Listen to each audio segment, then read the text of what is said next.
Bem-vindos ao Centro de Estudos Tributários da Faculdade de Direito da Universidade Federal do Rio Grande do Sul. Nosso convidado de hoje é o professor Antônio Carlos de Souza Júnior, que eu solicito à colega Melanie que faça a leitura do currículo e a identificação do tema. Colega Melanie. Obrigada, professor Igor. Bom, o professor Antônio Carlos de Souza Júnior é doutor em Direito Tributário pela USP, mestre em Direito pela Unicamp e possui pós-graduação em Direito Tributário pelo IBET São Paulo, onde é professor dos cursos de pós-graduação. É membro fundador da Associação Brasileira de Direito Processual, membro da Associação Norte-Nordeste de Professores de Processo, presidente da Comissão de Assuntos Tributários da OAB, Pernambuco, e advogado sócio de Queiroz Advogados Associados. Professor Antônio Carlos de Souza Júnior, agradecemos pela sua disponibilidade. Na entrevista de hoje, o professor vai abordar as mudanças da Lei de Recuperação Judicial e os seus reflexos tributários. Professor Igor, passa a palavra ao senhor.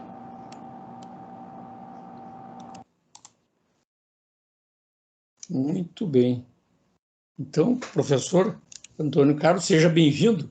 É uma satisfação e uma alegria recebê-lo. A palavra é sua. Boa tarde a todos. Inicialmente, eu gostaria de agradecer o convite formulado pelo professor Igor. Fico muito feliz de, apesar de virtualmente, estar na Universidade Federal do Rio Grande do Sul. Agradeço também a doutora Melanie pela acolhida, pelo contato pré-evento e quero externar minha satisfação de estar aqui debatendo com vocês esse importante tema. Muito bem, muito obrigado, uma satisfação é toda nossa. Gostaríamos de lhe ouvir, então, quero salientar aqui, depois nós vamos disponibilizar a imagem. Enfim, o senhor e a professora Mary Albe escreveram a quatro mãos um artigo, tem o artigo também da sua autoria, né? O senhor poderia nos tecer algumas considerações, por favor? Então, esse artigo, eu sempre brincava, quando estávamos a escrever esse artigo, que fomos não surpreendidos, mas foi meio que um presente de grego de Natal, com a chegada das alterações na Lei de Recuperações Judiciais, agora no último dia 24 de dezembro, ou seja, na véspera do Natal, a lei vem introduzir importantes modificações na recuperação judicial. E claro que uma mudança desse porte, certamente ela teria impacto nos outros ramos do direito. E nossa tarefa, nesse primeiro momento, né, da produção do artigo, foi selecionar, sem a pretensão de esgotar todos os efeitos tributários dessa mudança, mas selecionar alguns pontos que poderiam ser discutidos de primeira mão logo com a aprovação da lei. Então, escolhemos, na verdade, basicamente, dois pontos que reputamos bem polêmicos em relação a isso.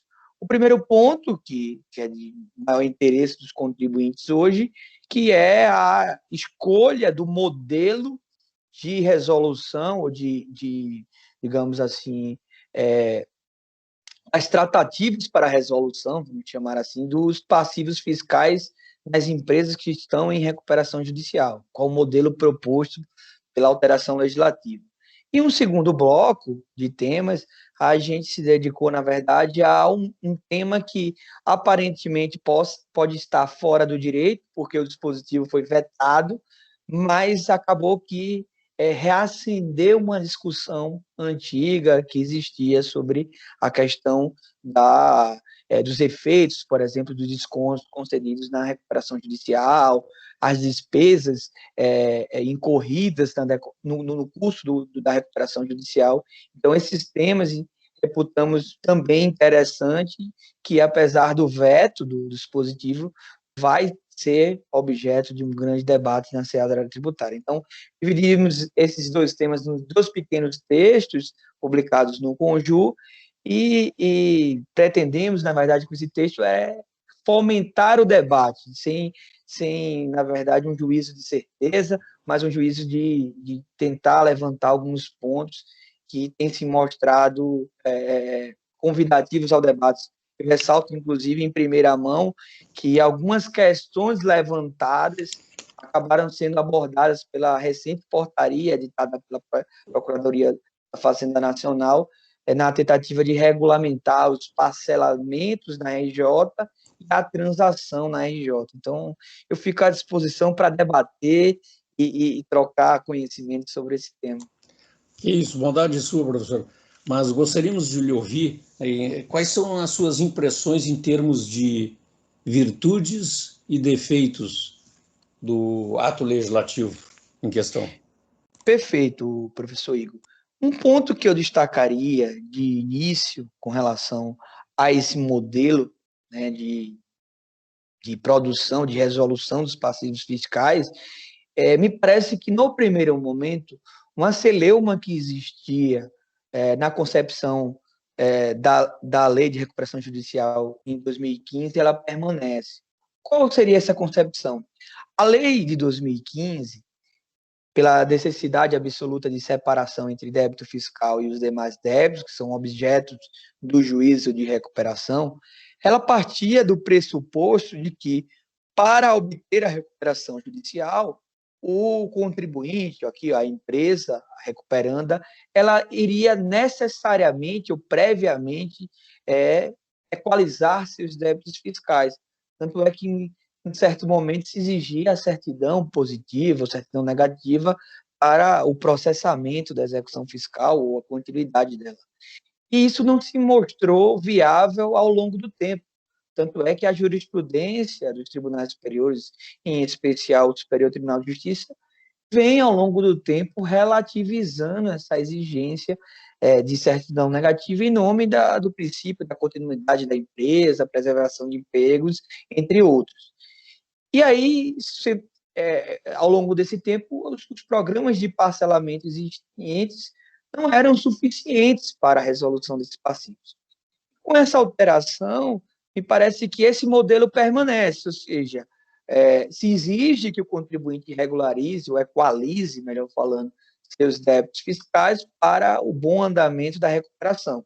A diferença aqui é que a Receita, a Procuradoria da Fazenda Nacional, a União, ela está oferecendo um pool de soluções que antigamente só existia o parcelamento. Então, essa alteração legislativa, em especial, ela traz uma reconfiguração de 3 dispositivos da Lei 10.522, que trata de uma série de procedimentos, inclusive parcelamentos ordinários com a União e débitos administrados pela Fazenda Nacional. Então, nessa alteração, o que foi que vislumbramos?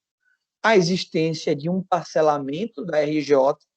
Esse parcelamento ele é composto com uma gradação de percentual da dívida para pagamento, ou seja, a parcela, ao invés de ser uma fração da dívida em relação à quantidade de vezes do pagamento, ela acaba sendo uma fração de um percentual da dívida que vai crescendo de acordo com o tempo. Então, de 1 a 12, um percentual, de 13 a 24, outro, e conjugado a isso, o parcelamento oferece a possibilidade de você quitar 30% do débito parcelado, consolidado, com prejuízo fiscal.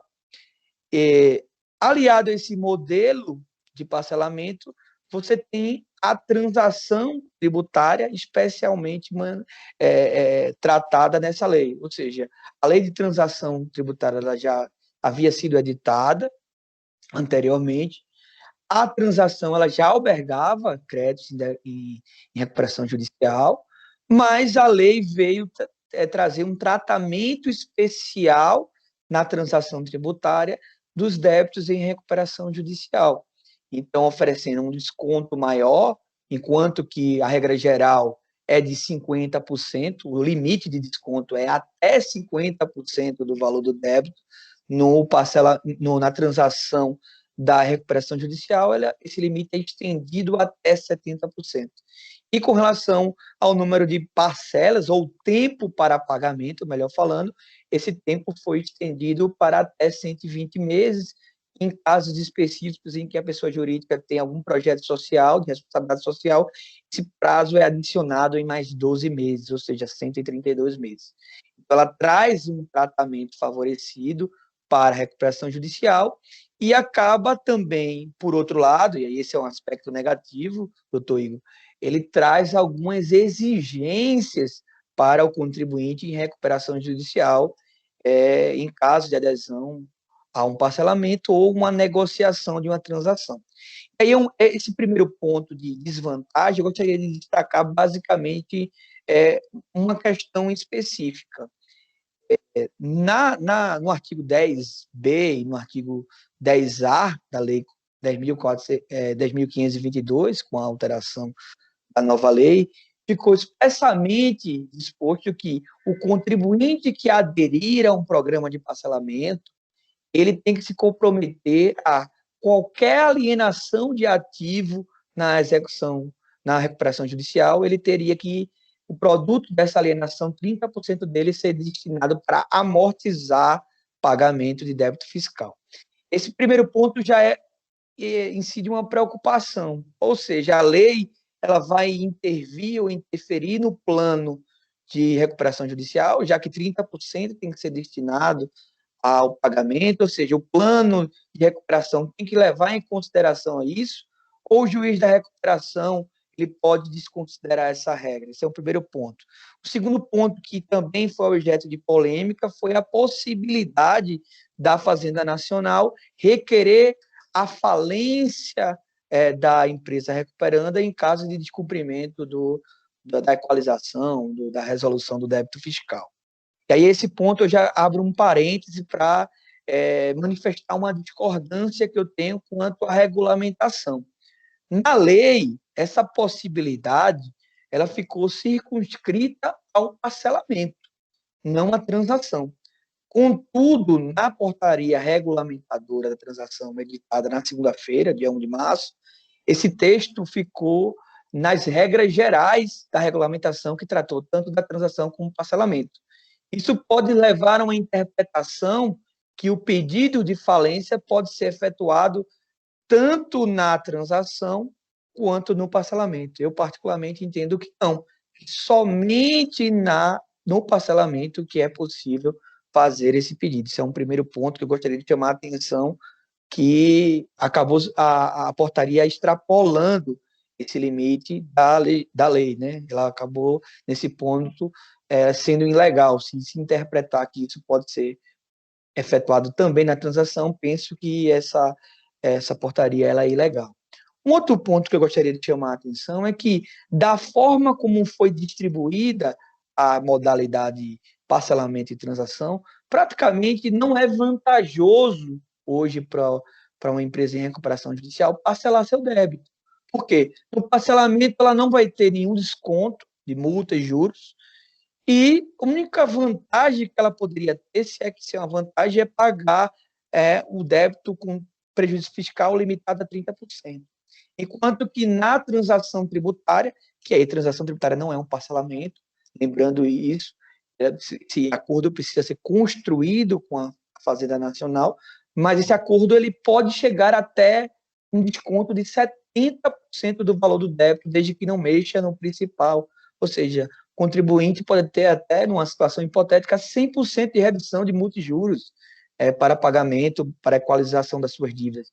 E fora isso, ele pode estruturar uma sistemática de pagamento que possa ser feita em até 10 anos, né? São 120 meses. Não precisa ser necessariamente uma parcela uniforme, isso pode ser estruturado também dentro do acordo de transação. Um ponto que eu chamei a atenção no artigo, e me parece que a Procuradoria não vai entender dessa forma, é que, no caso de pagamento com prejuízo fiscal, isso não se trata de benefício, se trata, na verdade, de uma alienação de um direito contabilmente reconhecível do contribuinte, que é o ativo fiscal diferido, que pode ser efetivado para a quitação de tributos e abatimento, redução do lucro nos termos da lei. Na lei do parcelamento, isso ficou muito, da transação, perdão, isso ficou muito claro, no sentido de que é possível que num acordo de transação seja contemplado o pagamento, a liquidação do débito com ativos, inclusive direitos reconhecidos, transitados, julgados em favor do contribuinte e em favor da fazenda, inclusive precatórios de terceiros e outros direitos. Então, eu entendo que o direito, prejuízo fiscal aqui, é um direito, é um ativo do contribuinte, que poderia sim ser colocado no contexto do acordo de transação, sem nenhuma limitação legal. Infelizmente, a portaria da Procuradoria da Fazenda, ela não deixa isso claro, mas me parece que ela não interpreta dessa forma e diz que os direitos, os benefícios, do termo usado foi esse, em relação ao parcelamento, não se comunica com a transação. Esse é um ponto que eu gostaria de chamar a atenção, porque certamente despertará discussões judiciais sobre isso. Um outro ponto que eu gostaria de destacar, antes de passar a palavra para a gente debater e conversar, que eu acho que também vai ser objeto de discussão, é o seguinte: existe um senso comum equivocado, diga-se, que transação é igual a parcelamento. Esse senso tem prejudicado muito o avanço do Instituto. E um caso agora específico é que se pensa em transação com fechamento do negócio, está resolvida a transação. Não é assim. A transação ela permite a formalização de aditivos, de repactuação de acordo, desde que exista um racional econômico e jurídico para tanto. E esse caso específico vai despertar uma série de aditivos. Por quê? Porque uma empresa, vamos dar um exemplo, que formalizou sua transação antes da edição dessa lei, em comento, ela certamente liquidou seu débito com até 50% de desconto. E uma lei superveniente veio trazer um desconto maior. Então, certamente, eu defendo isso, o contribuinte pode sim provocar a Fazenda Nacional para que haja uma repactuação desse desconto, inclusive possibilitando até um aumento do prazo para pagamento, um aumento do desconto em relação a isso. E aí, felizmente, a portaria ela traz um dispositivo nesse sentido, no artigo 20, parágrafo 7º, onde diz que é possível o contribuinte solicitar uma repactuação. Foi muito salutar porque acaba confirmando o que eu já venho defendendo há um tempo. Parcelamento, transação não é parcelamento. Logo, o que se tem que ter em mente é que a lei estabelece os limites, mas dentro desse limite pode-se construir uma solução que seja boa para a Fazenda Nacional e também boa para o contribuinte. Então, eu passo a palavra para o doutor Igor e fico à vontade aqui para debater e discutir esse tema tão importante. Não, sem dúvida. Excelentes considerações. Não sei se a Melody gostaria. gostaria. No contexto geral, o senhor acredita que a transação ela seria mais benéfica, ofereceria mais benefícios do que o parcelamento? Sem dúvida. E digo isso com base em 3 critérios. Primeiro, o parcelamento ele não vai dar desconto em multijuros, a transação vai dar.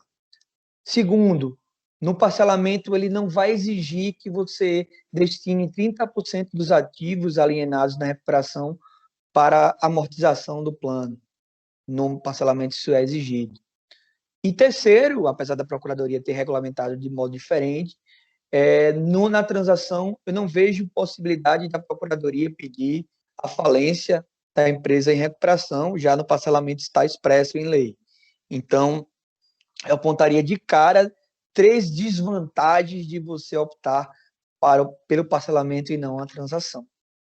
Agora, é possível também a transação tributária concomitantemente com a amortização, ou em que casos isso poderia acontecer? Então, qual o grande ponto que... Por isso que eu vejo que essa questão ela se comunica. A lei de transação, ela permite que você pague, no caso de recuperação judicial, o débito em até 120 parcelas, certo? Quando ela coloca 120 parcelas, ela está estipulando ali o limite máximo de prazo que você tem que liquidar aquele débito. Isso não significa que a parcela tem que ser linear. Então, esse plano de amortização, tal como está na lei do parcelamento, ele pode sim ser negociado dentro de um acordo de transação. Ou seja, ao invés de eu pagar exatamente proporcional a cada parcela. Eu posso começar no primeiro ano pagando menos, no segundo ano eu vou aumentando, e no terceiro ano e em seguinte eu posso pagar um pouco mais. Eu vejo isso como totalmente possível dentro de um acordo de transação. Obrigada, professor. Não, são questões interessantes que exigem uma reflexão mais cuidadosa, demorada.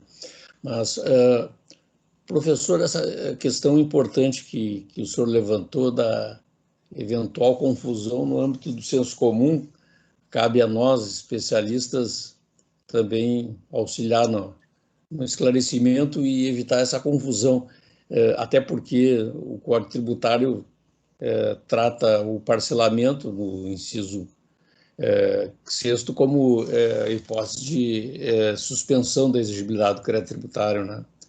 Então, enquanto o 156, terceiro do CTN prevê a transação com extinção do crédito tributário. Mas, sobre esse assunto especificamente, eu lhe pergunto, em termos de ouvir o seu entendimento, naturalmente, a previsão do Código Tributário Nacional com relação à transação, especificamente no artigo 171, numa interpretação literal, nós vamos considerar a transação como aquele, entre aspas, ato, na verdade, um fato lato sensu, ou um negócio jurídico, na verdade, e não de adesão, como seria o parcelamento, né? Tendo em vista as concessões mútuas que o dispositivo prevê, esse artigo 171, mas que tradicionalmente, em termos de literatura tributária, me parece que tem dois entendimentos. Um entendendo que transação à risca da letra fria do código, digamos assim, é quando é para terminar um litígio. Portanto, pressupõe a existência de um litígio. E, ao passo que há uma interpretação um pouco mais extensa, ou extensiva, ou larga, que vai entender que, além de hipóteses em litígio, pode haver situações em que não existe o litígio. E aí, isso, nós vamos encontrar autores que vão concordar que um dos exemplos de transação seria aquela hipótese em que, numa autuação fiscal, aparece pagamento imediato com redução de multa, e aí seria o caso de transação, em que não haveria litígio, mas para evitar o litígio. E transação no curso, por exemplo, de uma demanda administrativa ou judicial. No seu entendimento, na verdade, o que eu quero aqui lhe perguntar é se o senhor acredita, interpreta como tendo sido alargado ou não o escopo do artigo 171 do Código Tributário em termos de concepção de transação, ainda que, claro, estamos falando de uma lei, portanto, que não tem, não é uma lei complementar para modificar o Código Tributário, mas que, digamos, por liberalidade eventual do legislador ordinário, possa eventualmente ter alargado a possibilidade de interpretação. Excelente pergunta, professor Igor. Eu penso que é o seguinte, respondendo objetivamente, eu entendo que não houve o alargamento, tá? Por que eu entendo isso? Qual é a minha concepção?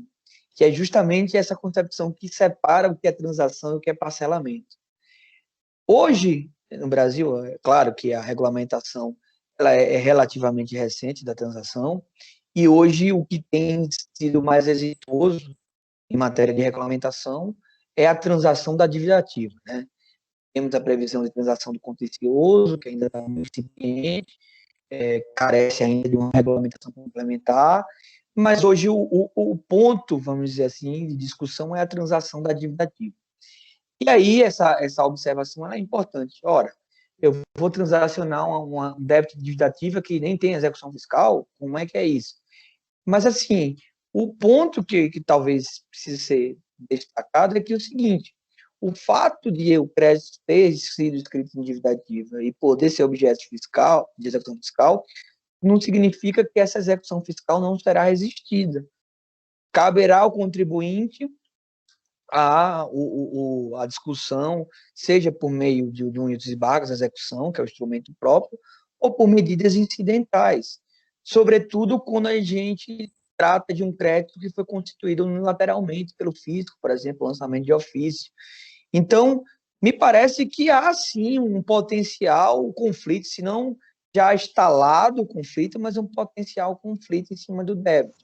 E no momento que o contribuinte ele chega para equalizar isso por meio de um acordo de transação, ele está pondo fim a esse potencial litígio. E aí essa observação é muito importante, a sua pergunta, professor, porque a postura do contribuinte perante uma transação não é uma postura de onde é que eu devo aderir, onde é que eu devo confessar. Não, é a postura, eu tenho um passivo fiscal, tenho discussões importantes do meu passivo fiscal, mas eu estou disposto a abrir mão desse tipo de discussão em troca de um benefício, em troca de um plano de pagamento adequado para a resolução. Então, esse é o espírito. Do lado da fazenda também o cálculo é o grau de recuperabilidade desse crédito. Quanto tempo eu vou receber isso? Será que eu vou receber isso? Então, ela abre mão do crédito inteiro, ela dá desconto, ela tenta chegar num consenso, porque ela sabe que o custo de recuperação desse crédito é alto e nem sempre a recuperação ela se dá de modo a contento. Para comprovar isso, basta pegar os últimos estudos do IPEA, contratado pela Procuradoria da Fazenda Nacional sobre a execução fiscal no país. Sim. Dentro desse contexto, o que é que eu penso? E talvez a discussão em torno se houve uma extrapolação do limite da transação do modo que foi regulamentado, ela parte de uma premissa de que na execução não haveria, em tese, um conflito. Mas penso eu que na execução há um conflito em pagar espontaneamente aquele crédito tributário por algum motivo. E há um potencial aí de conflito, na medida que o contribuinte também tem direito a apresentar embargos de execução fiscal ou um outro incidente, como a própria exceção de preservatividade, nos casos permitidos em lei. Então, qual é a minha concepção sobre isso?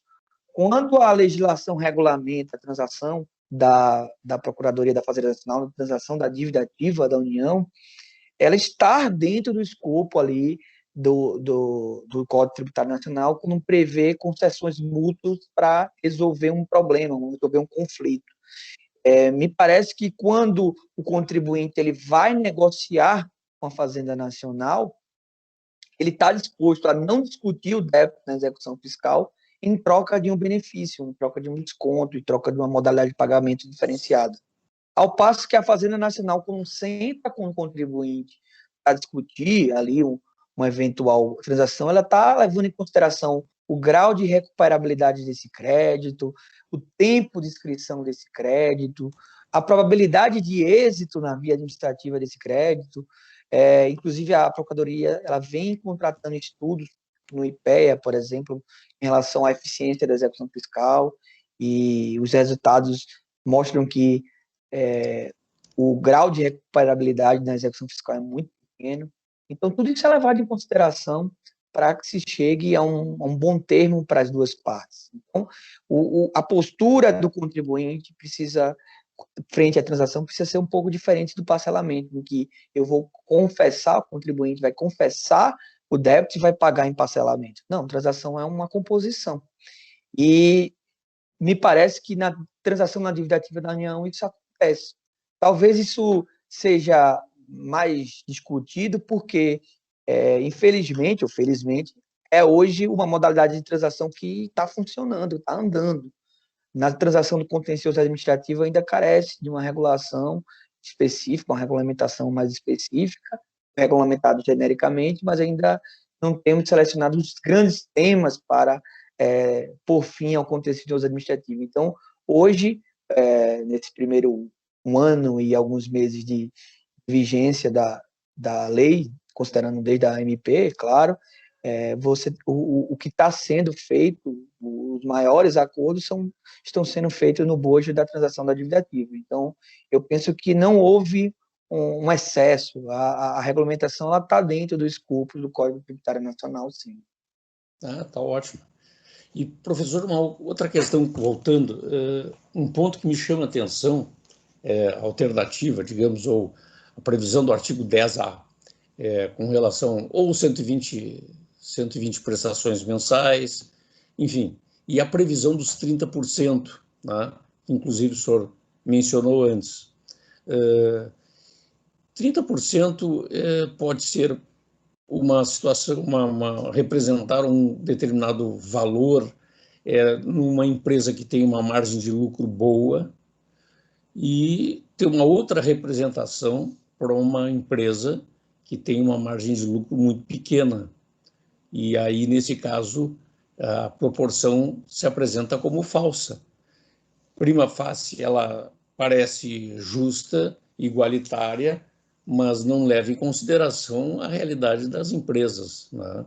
E isso, naturalmente, que é muito difícil para o legislador, ele precisa ter uma ideia da média, mas esses 30% ele me parece tanto quanto, e no mais das vezes, arbitrário, ainda dentro da liberdade, digamos, do legislador de delimitar. E isso não tem como ajustar, né? Esses 30% não tem uma solução no sistema para buscar uma proporcionalidade, digamos assim, em relação à realidade específica e concreta de determinada empresa, em razão da sua margem, por exemplo. Eu concordo, professor Igor. E, assim, a título de comparação, não precisamos ir muito longe, é só pegar o PERT, o último PERT, em que isso foi permitido, numa certa modalidade, e você quitar 80% do crédito com prejuízo fiscal. Então, veja a discrepância entre o PERT lá e o que foi oferecido no artigo 10A. Um ponto que merece uma reflexão e merece debate na transação é que, como na transação esse limite não foi colocado, é possível discutir se essa nossa premissa for verdadeira, de que o prejuízo fiscal é um direito, não é um benefício, e, sendo possível utilizar esse direito na transação, poderia a Fazenda dispor sobre um formato diferente dos 30%. Eu penso que essa discussão certamente será levada ao Poder Judiciário, caso não haja uma regulamentação específica sobre o tema. E me parece que é uma discussão desse ano, de 2001, sobre isso, porque, de fato, 30% uma empresa que está em recuperação judicial está numa situação de fragilidade, não me parece eficaz para a resolução do seu passivo. Inclusive, na portaria regulamentadora, publicada na segunda, consta-se expressamente que um dos objetivos, tanto da transação como do parcelamento, é permitir que a empresa continue exercendo sua função social, gerando empregos e renda. Então, a ideia é justamente resgatar essa empresa em recuperação para que ela volte a gerar lucros, volte a gerar renda para os seus colaboradores e tenha sua função social no mercado, no contexto em que ela está inserida. Então, concordo, foi muito tímido isso, e isso só reforça um ponto que foi colocado no artigo. Essa possibilidade de pagar com prejuízo fiscal, ela não é benefício fiscal nesse sentido. Ela é a lei dispondo como você pode usar aquele ativo. Por quê? Porque se o contribuinte não usar os 30%, no futuro, certamente, esse valor de prejuízo ela vai reduzir o lucro real dela e ela não vai pagar o tributo que seria devido em relação a isso. Então, é ativo, é moeda, é valor. O que a lei pode pode sim dispor é o modo em que isso possa ser utilizado. Hoje, a regra geral é que o prejuízo fiscal ele pode ser abatido no limite de 30% do lucro do exercício, né? E, excepcionalmente, em programas de parcelamento, a lei tem utilizado, permitido que você liquide total ou parcialmente débitos a ser parcelados. É por isso que eu acho que, quando você traz isso para um contexto da transação, utilização de ativos, utilização de prejuízo, é possível sim, sobretudo em empresas em recuperação judicial, construir soluções para que a União receba, equalize seu passivo fiscal, a empresa tenha condições de voltar a crescer. Sim. E eu acho que é um jogo de ganha-ganha, porque na medida que a empresa volta a desenvolver suas atividades, ou aumenta, ou normaliza suas atividades, ela vai gerar novos tributos, né? Ela vai gerar novos tributos e renda. Então, me parece que esse deve ser o espírito na negociação da transação e na interpretação das normas de transação. Sim, essas suas considerações, inclusive, me desperta aqui um pouco a lembrança ou a questão da natureza jurídica do prejuízo fiscal, né? Que ao longo da história tem sofrido modificações, enquanto que, digamos, nós temos hoje a previsão de aproveitamento em até 30%, sendo imprescritível esse prejuízo fiscal enquanto durar a empresa e elas manterem atividade, etc. No passado havia um limite temporal de 5 anos e não havia limite percentual, ou seja, podia aproveitar 100%. Né? Até o final dos anos 90, nós temos uma realidade diferente, até um determinado momento dos anos 90. E eu me pergunto, de maneira assim, tanto quanto possível, imparcial, né? Essa natureza jurídica, entre aspas, é o caso de uma natureza jurídica ou de um regime jurídico? É uma questão que eu me pergunto, tendo em vista que, e não excluo a hipótese, inclusive, de ser ambas as situações. Pode ter uma perspectiva, ser examinada por uma perspectiva de natureza jurídica e outra de regime jurídico. E eu estou aqui detalhando isso porque eu tenho subjacente ao raciocínio o entendimento do Supremo Tribunal Federal de que não existe direito adquirido quando se trata de regime jurídico, né?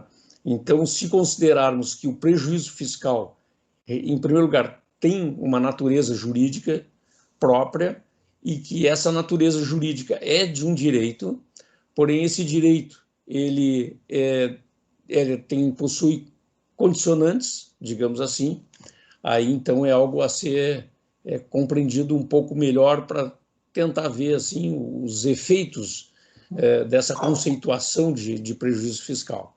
Mas isso eu estou lhe comentando porque achei interessante as suas considerações também sobre isso e me despertou uma reflexão momentânea aqui que eu estou compartilhando antes de lhe formular agora a seguinte pergunta. Com relação à observação também que o senhor fez anteriormente sobre o princípio da preservação e da continuidade da empresa, que nós temos com o advento da Lei 11.101 de 2005, eu confesso que, como advogado, eu não tenho dúvida, em sala de aula, para as reflexões junto com os estudantes, de onde sairão advogadas, advogados, procuradores, procuradoras, magistrados, né? Eu tento ponderar, de um lado, o Código Tributário Nacional, que o senhor mencionou que o artigo 191, letra A, estabelece a concessão de recuperação judicial depende da apresentação da prova de quitação de todos os tributos. E, de outro lado, o princípio da continuidade e preservação da empresa. E aqui eu até nem levaria em consideração o aspecto de um ser lei complementar, ou ter esse status jurídico, e a lei de recuperação ser ordinária, porque vamos aqui assumir a hipótese já considerada pelo Supremo de que não há hierarquia entre lei complementar e lei ordinária, mas a matéria a ser tratada. Mas o que eu quero lhe colocar, junto com esse raciocínio, é o aspecto de que, via de regra, nós aprendemos nas nossas faculdades de direito de que predomina o interesse público sobre o interesse do particular. E agora, nesse caso específico, quando eu trato desse ponto da matéria, eu sempre lembro, e muitas vezes alunos atentos e que já têm alguma experiência de estágio também contribuem lembrando, olha, a jurisprudência, o STJ, agora o senhor mencionou, né? A jurisprudência ela tem relativizado, tem flexibilizado, ou seja, não há essa imperatividade ou esse aspecto imperativo do artigo 191, letra A. Né? Isso aí me parece que não quer dizer que houve uma inversão da polaridade e passa a ser preponderante o interesse do particular, tendo em vista que me parece que é a função social da empresa, né? Ou seja, permanece o entendimento da preponderância do interesse público sobre o particular, e aqui o afastamento, a relativização do artigo 191, letra A do CTN, ao, então, deixar de ser exigida a certidão negativa por força da jurisprudência, seria uma maneira de, ao contrário, prestigiar a preponderância do interesse público, tendo em vista a função social da empresa. O que o senhor acha? Então, professor, eu nunca imaginei que em pleno 2021 eu ia ser, isso seria uma coisa, um ato de rebeldia. Eu sou muito apegado à legalidade, à necessidade de parametrização dos modelos regulatórios na lei, nos sistemas regulatórios. E não vejo com bons olhos, por exemplo, atitudes mais ativistas que a nossa jurisprudência vem tomando, sobretudo em nome de bons valores e princípios, como é o caso da preponderância da preservação da empresa em detrimento do interesse aí, de fiscalização e de arrecadação do Estado. O que é que eu vejo dentro desse contexto? Quando você coloca uma alternativa regulatória que foi colocada lá atrás e que permanece, não foi modificada, em que é preciso primeiro quitar os tributos, equalizar os tributos para, em seguida, resolver o restante. E esse modelo regulatório, ele não se mostra eficaz na prática, no dia a dia, pelos fatos. Meu pensamento é que precisamos mudar o modelo, ajustar o modelo para que ele funcione, porque sob pena de se criar alternativas para além da regulação, que é o que tem acontecido na jurisprudência. De fato, o que tem acontecido é a preponderância do princípio da continuidade em detrimento de uma regra posta lá no Código Tributário Nacional. Então, o que eu lamento, e eu até lamentei, é de que esse modelo não foi revisitado para pensar numa alternativa. Talvez, eu não tenho uma resposta pronta a isso, a melhor forma é calibrar ou turbinar, vamos falar assim, as alternativas de solução do passivo para poder ficar mais atrativo, de fato, a empresa equalizar seus débitos fiscais e, em seguida, partir para a recuperação ou concluir seu plano de recuperação. O problema é que no país que vivemos, em que a complexidade do sistema tributário é imensa, o contencioso tributário ele não tem comparação em nenhum lugar do mundo, muitas vezes a origem do problema que vai levar à insolvência da empresa ela é tributária, é uma questão tributária. Então, como colocar como uma questão prévia à resolução do tributário para ir para os demais débitos, né? Então, isso na prática se mostrou muito complicado de efetivar. Eu acho que essa discussão ela vai continuar, porque mesmo com esse modelo hoje vigente de transação, de parcelamento, ele não vai ser suficiente para que todas as empresas de recuperação do Brasil consigam equalizar seus débitos. Por isso que é preciso criar instrumentos que permita modelos alternativos, como, por exemplo, pagamento com prejuízo fiscal. Imagine uma situação em que a empresa em recuperação ela possa usar, de fato, prejuízo fiscal, como defendemos, e, nesse contexto, fica atrativo ela resolver o débito tributário do passado com prejuízo fiscal, zerar seu estoque de prejuízo fiscal, se recuperar e já começar a gerar novos tributos e pagando tributos a partir de então. É o ganha-ganha, como eu falei. Então, mas eu entendo que existe uma preocupação nessa preponderância, né? Um princípio e regra, essa possibilidade de decisões mais ativistas em torno do tema. Sim, e essa questão que o senhor falou me chama a atenção e também acho interessante que é enfim, do problema que se apresenta relativamente ao prejuízo fiscal, porque o movimento histórico foi nesse sentido, de restrição, de fruição do direito ao uso do estoque de prejuízo fiscal, né? Quando não existia limite para a fruição, e ainda que houvesse um limitador temporal de 5 anos, e aí passa-se a um limite de 30%, quer dizer, e considera-se que é uma ruptura do que até então existia, tendo em vista que, com isso, praticamente obriga a uma contribuição específica de um dado, né, ou previsível, de pingar recursos nos cofres da União. Mas realmente eu particularmente vejo com bons olhos a iniciativa da formulação legislativa, mas em termos de totalidade de fruição do prejuízo fiscal do ponto de vista histórico, e também considerando que a notícia que se tem é sempre de restrição de receita pública ou diminuição no sentido de proporção com relação aos gastos, né? E aí os professores de direito financeiro sempre nos alertam que, quem sabe, deveriam os administradores também focar na gestão, ao invés de ficar, digamos, focando só em maximizar a receita. Claro que uma discussão de cadeira, de poltrona, na cátedra, digamos assim, é fácil de realizar considerações, mas o fato é que, sem dúvida, me parece que essa lei ela tem esses aspectos importantes que o senhor ressaltou, só que realmente essa questão da restrição dos limites de fruição do prejuízo fiscal, que é um crédito do contribuinte, ele acaba me chamando a atenção, assim como a partir das suas considerações, porque o movimento histórico não é, digamos assim, de reconhecer uma fruição plena desse direito, e sim, digamos, acabar limitando a fruição desse direito.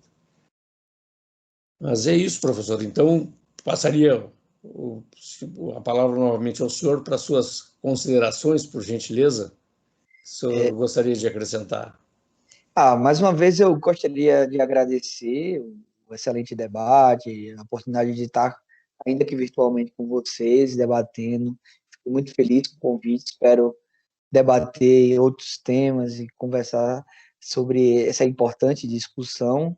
E eu penso que realmente nosso objetivo é dar início a esse debate, sem querer ser o dono da verdade, sem querer ter uma posição preconcebida, mas é estimular esse debate justamente para que a gente saia daquele pensamento parcelamento, a fazenda oferece, a gente aceita ou não, e passe para um modelo realmente de construção de uma solução negociada que, como eu disse, não é só para o contribuinte ganhar, é também para a Fazenda Nacional ganhar também, efetivar mais rápido a cobrança, diminuir seu estoque, diminuir processo, enfim, é um jogo de ganha-ganha nesse ponto. Tá ótimo, muitíssimo obrigado, professor, pelas suas considerações. Esperamos aí, inclusive, que o tempo em Recife esteja bom. Ótimo. Que ótimo. E foi um prazer muito grande, e eu acho que nós temos essa pandemia que tem nos ensinado a mexer com novas tecnologias, já não tão novas assim, mas elas realmente têm propiciado também uma aproximação e, em um certo sentido, não interrupção dessas nossas conexões. Professor, muito obrigado, um abraço a todos. Obrigada.